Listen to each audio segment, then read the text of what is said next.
the top of the boards to join the on-ice celebration. He is Vince Millette.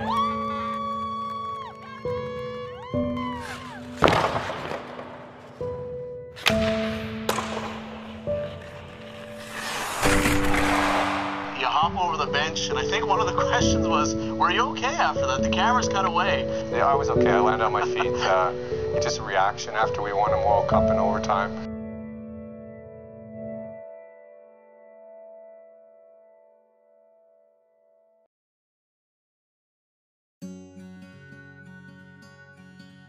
He's played hockey most of his life. Once he finished playing hockey, he wanted to coach because he wanted to teach things that he had learned. He loves teaching, sharing. Not only does he share with the players, he also shares with other coaches as well. So I think it was just in him. He loved coaching, loved seeing their progress and seeing the rewards at the end of their hard work. I mean, he was tough, but he always tried to get the best out of them. Going in with pressure to create a loose puck and get the puck. He was a great coach, very skilled, very talented. He could read a play like nobody can. He was very good at seeing your weaknesses, but also your strengths, and he would even stay after practices to work with the player. So as a coach, I think players appreciated him. Most of them tell me that it was the best coach they ever had. My dad coached me in competitive soccer. He was my assistant coach, and he was definitely really tough on me. I remember one time I was playing in a game and I wasn't competing hard enough, so he subbed me off and made me watch the rest of the game. So he was definitely a hard coach, and there was no quitting when he was coaching me. He never coached me. He coached my sister in soccer, but he was definitely involved in my gymnastics. He was the president of our gymnastic club, so he was very involved, and he was very supportive. He was at every competition, as well as he was hard. I mean, he was hard on us. He wanted the best for us, and I think the same goes as a hockey coach. He expected a lot out of his players, and he just really wanted everyone to give it their all.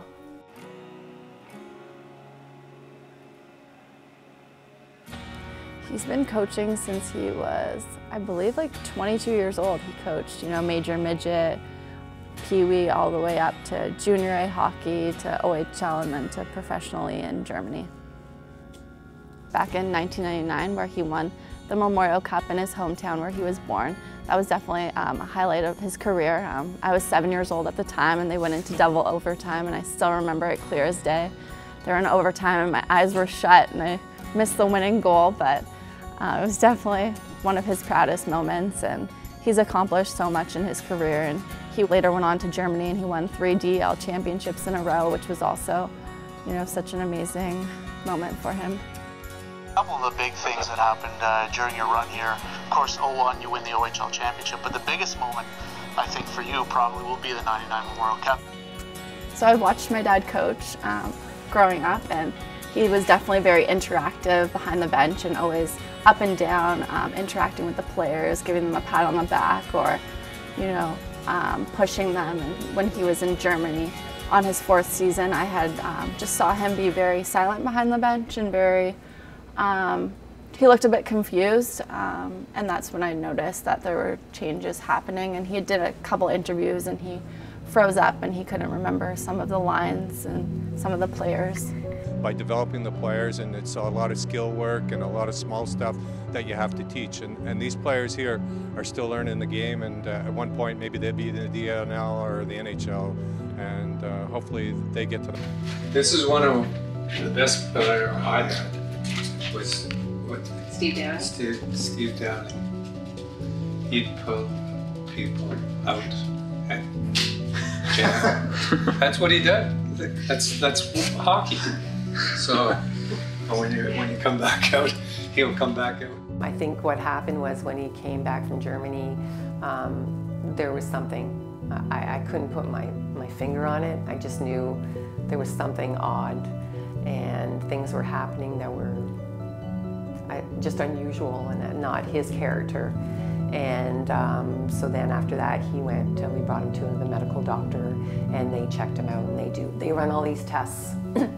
and these tests determine with them, because there's no way of determining Alzheimer's until you're actually passed away, that they can actually go and look at your brain.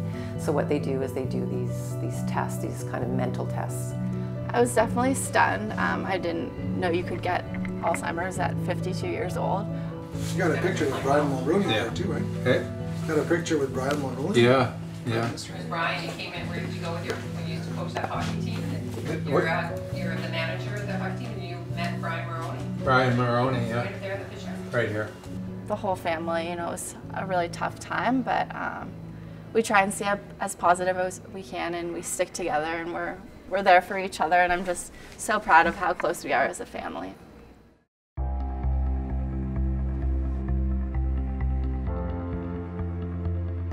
Coaching made him so happy, and he loved it. Every time that I wanted to quit or wanted to give up, he was there, you know, pushing me till the end. There were definitely tough times as an athlete, and he just always had my back, and he was always there supporting me.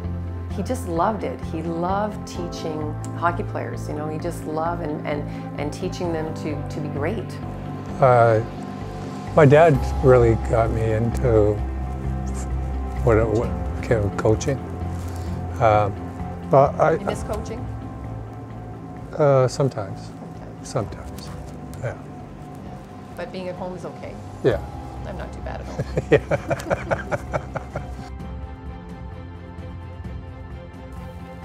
Oh my goodness, we have such a big list. We want to do so many things. I mean, the world's out there, right? There's so much to do and see, and there's no point in staying home, right? As my mom used to say. So I think what we try to do is we try to exercise a couple of days a week, and then we go venture out somewhere. We look to see what's going on in the city, and we head out and do something that's fun. You have to understand that it's the disease taking over him. Be loving, be kind, stick together. Yeah, family is really everything, and family is so important. Yeah, I would say just be patient and just try to live in the moment. I mean, things happen so quickly, you don't know what's in store, so I think the more you can do as a family, whether you like traveling or whether you like exercising, just make the most of it while you have the time together. The thing I would say is patience, kindness. You need all those. Some days are tough, but there's more good days than that. And just appreciate the ones that you have. Same old Vince, he still has a beautiful heart. You hop over the bench, and I think one of the questions was, were you okay after that? The cameras cut away, and we didn't actually see the tail end of that. A lot of people were wondering if you were okay. Yeah, I was okay. I landed on my feet. You know, I don't know why I did it, but I did it. It was just a reaction after we won a World Cup in overtime. And no lie, I probably had 60 messages waiting on my phone at home. A lot of people wanted to know if I landed on my feet or not. And I remember, you know, I was play of the week, you know, for that week. You know, it wasn't, you know, Matt Zoltek scored a big goal that time to win a World Cup, but somehow I made the highlights. So it was, you know, I was more embarrassed after and not realizing it, but we had a big laugh. Bert O'Brien always said he went to shake my hand, next thing you know I was gone. So, you know, it's not often you get an opportunity to win a World Cup, and it was special. It was in my hometown when I was born, so there was a lot of emotion into it.